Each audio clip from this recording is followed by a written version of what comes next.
Today we are talking about becoming a more people-oriented leader.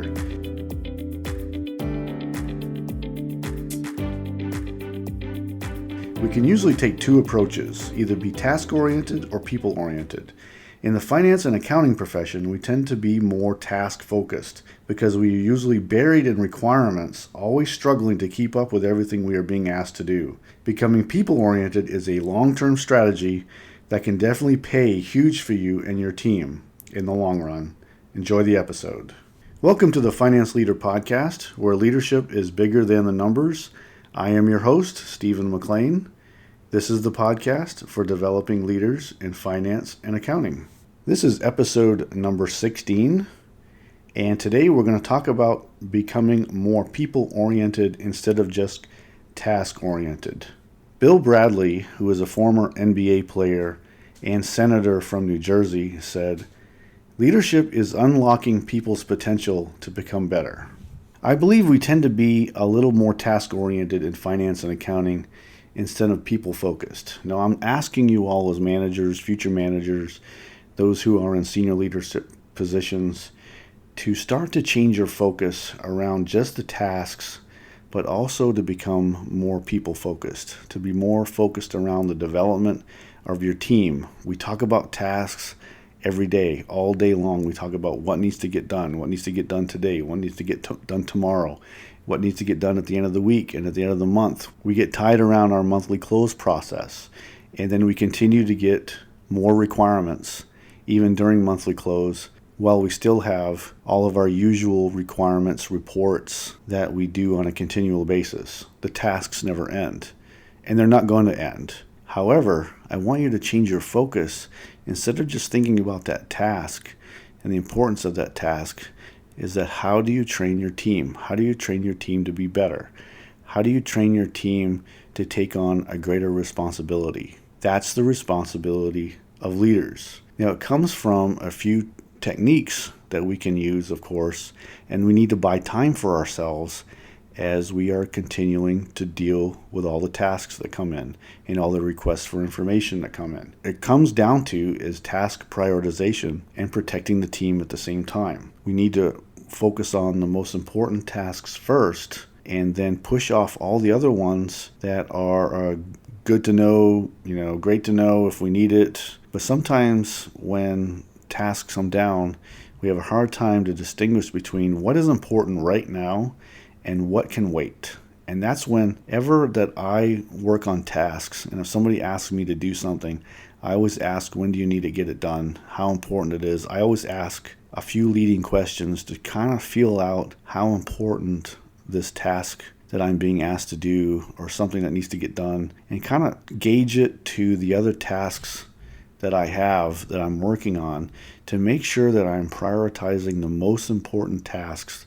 The most important effort comes first, and everything else that can wait, I put it at the bottom of the list, and I don't waste my time with it until it becomes important again. Now, sometimes the task or request for information that comes to you may be very important to a particular person, but maybe not very important to the overall organization. And when we're working on our tasks in finance and accounting for the organization, we need to continue to focus the most important tasks to get done today. Now, that's, of course, a discussion around task prioritization. That helps you buy a little time, so you're not continually focused on things that are not important, because you have to get the most important tasks done. But I'm also asking you, build in some time to develop your team, because we want to make our teams better. We want to make our teammates better. We want to grow them and get them ready for bigger and greater responsibility. This is a long-term strategy. We are continually focused with tasks that need to be done today and tomorrow and by the end of the week. I know that. I've been there. I completely understand the struggle that all of you as managers, as finance and accounting leaders have out there, because the tasks and requests for information never stop. However, we need to continually try to find time to have discussions that lead to development, to lead to making our teammates better. And part of that is getting our own time and our own tasks in order and the things that we do in order as leaders. You need to be deliberate about scheduling training time and development time and talking with your teammates and seeing how you can find a way to grow them to be a little bit better person tomorrow and next week and several months from now, and to see the training gaps that they have and the skill gaps that they have, and start to build a training plan and a developmental plan that fits to their needs. Now let's go back again with the struggle of our workload. Now I talked again about monthly close, which can of course take half of each month away, along with multiple requests of information that come from leadership every day. Now I know that monthly close is literally the Mount Everest of challenges, because you're trying to figure out what happened and explain to senior leaders what happened, and it really never ends and often creates more requirements for you because something may have happened in the business cycle last month or even the previous month, and that of course creates a need to know from the senior leaders. And of course it's their every right to know or ask that question about what happened within the business. So you continually get these requests and you have to battle it with your own scheduling and timeline and your own personal life and your own need for development. But once you as manager and as leader of your team start to prioritize your own tasks, start clearing out things that you don't need to do, start delegating a little bit more, clearing up your space, and start to build in some time for you to start thinking and start planning and start focusing on how you can make each one of your teammates just a little bit better, it will help you in the long run. Now, building trust is key. We talked about prioritizing tasks and issuing out tasks. And one of the things about building trust is you start to give up a little bit of control. You can still keep people accountable, but you start to give out a little bit more of the things that you're doing. You may be holding on to a lot of very important tasks yourself, and that means you're busy, which means you're not focused on your team. Start to delegate out some of those very important tasks that you have that you've been keeping close hold to yourself, and then that way you can use one of these very important tasks to develop someone who's ready to go to that next step, who's ready to take on a little bit more responsibility. Prioritize and issue out tasks, and then you let your team get it done. Always be available and give very clear and very direct guidance and clear communication in order to help them complete their task, and be available for when they have questions. Now let's talk a little bit about communication. It's about giving clear, very concise direction to your team and never leaving any kind of ambiguity, becoming more transparent. And I also want you to take a little bit more risk in understanding and knowing your teammates a little bit more. Don't be afraid to ask about their families. Don't be afraid to ask what they do in their off time. I think that it's essential and important to become a little bit more involved in our teammates' lives, even when they leave the office. Now, some people may be very uncomfortable doing this. Some people may be very uncomfortable asking these kind of questions. And then your team members may be very uncomfortable because they really don't know about what you're going to do with this information. But this really comes back to my military background, for those of you who know me very well, showing that genuine concern for your teammates when they leave the office, because it's not just about the tasks that we're doing today and tomorrow and the rest of the week. And everything that affects them outside of the office is going to affect them inside the office. Now let's talk about training and developing our team. Now some people are very concerned that when they start training and developing their team members, that they may go find now some additional opportunities outside the team, outside the organization, but that doesn't matter. Our job is to train and develop our team. Train and develop our team members to become better today and better tomorrow, and be able to take on more responsibility to another team or to another organization. Our job is to make our teammates better. Now, expectations are still important.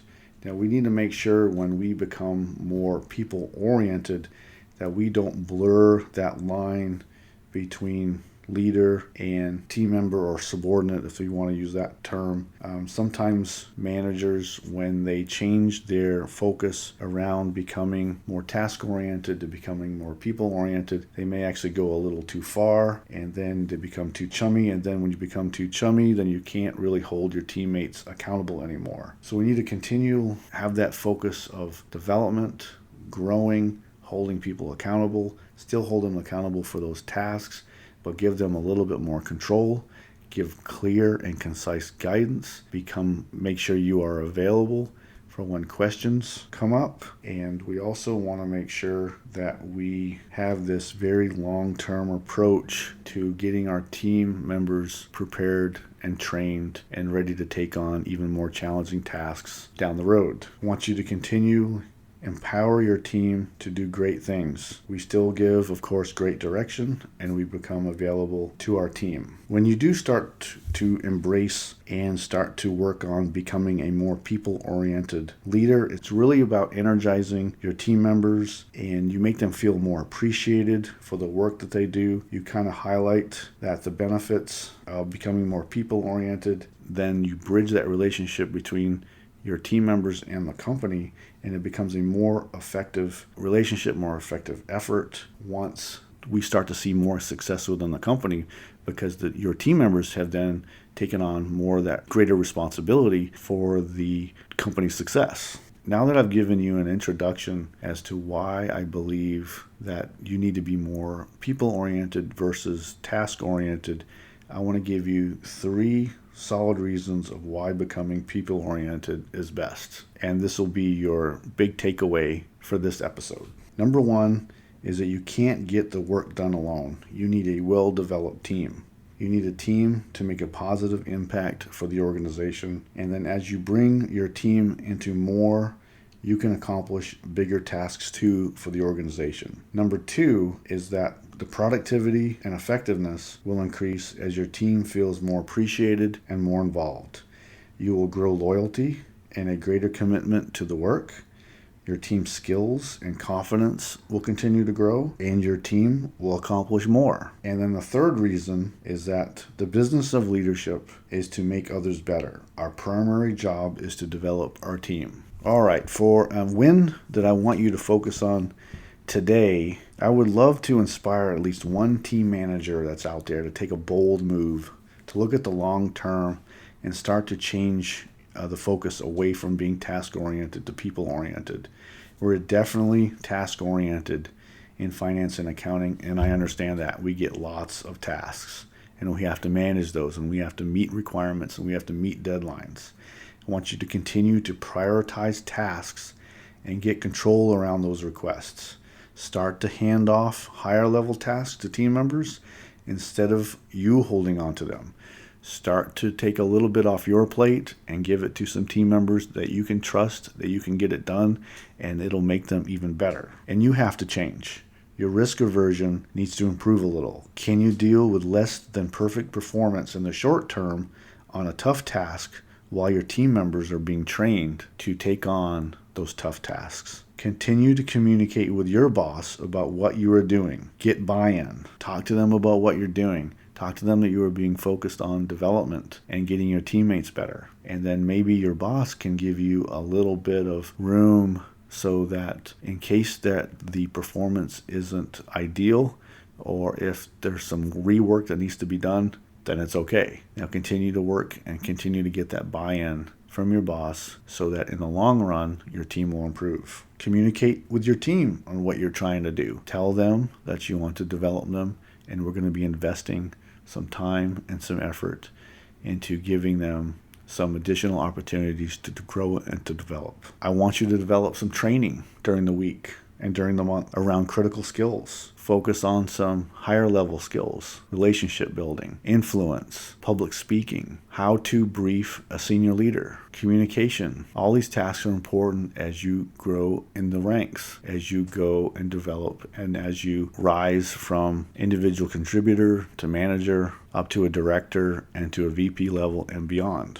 Push your team to improve the much needed skills for the next level. And I want you to put all of these training and all of these opportunities on each person's individual development plan. I want you to build out some goals and objectives around the higher level tasks that you are asking them to do. And then to record progress and record additional training and additional development that you would like your team to do. And it's a continuous cycle. You identify, you assess what needs to be done. You train, you continue to work on the things you need to work on.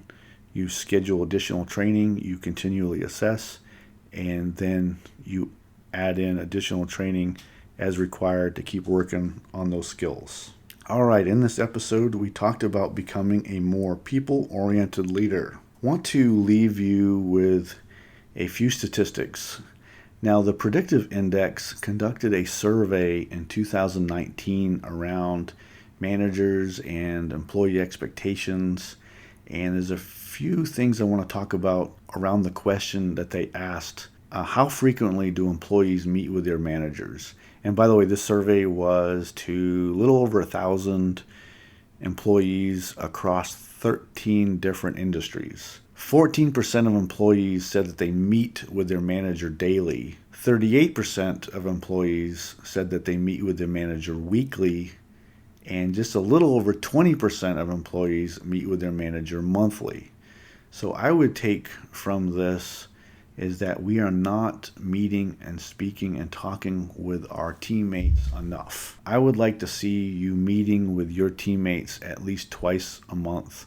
Once a week is great if you can do that. I think once a week would really set your teammates up with success, and you can talk about the things that they're trying to do, some guidance that they may need. You can even talk about those personal things that they may want to bring up, or you may want to talk a little bit about if they feel comfortable, if you feel comfortable. I think it's a win-win. Some people don't like to share that information. But the point is from the results from the Predictive Index is that we need to be meeting with our teammates just a little bit more than what the statistics have shown and what the study have shown. All right, next week's episode, we're going to talk about taking a little bit more risk in our career and with our team. And I believe this is a good fit in with developing our teammates, because as you develop your teammates and you think about the long term, you need to be taking a little bit more risk with your team. We're also going to be talking about taking a little bit more risk in our own careers. That means that we got to step out of our comfort zone and do something that maybe we're not quite comfortable doing. We might take on a project or develop a skill that we need to develop. We need to talk about communication. We need to do a little bit more public speaking, or we need to work on our presentation skills, or some kind of other skill that grows us, because we need to be thinking about the next level for us too as leaders, and what's our career going to be. So we're going to talk about risk aversion, and trying to build and develop a little bit more risk into our leadership and a little bit more risk into our own career. All right, hope you enjoyed the Finance Leader Podcast. I am dedicated to helping you grow your leadership.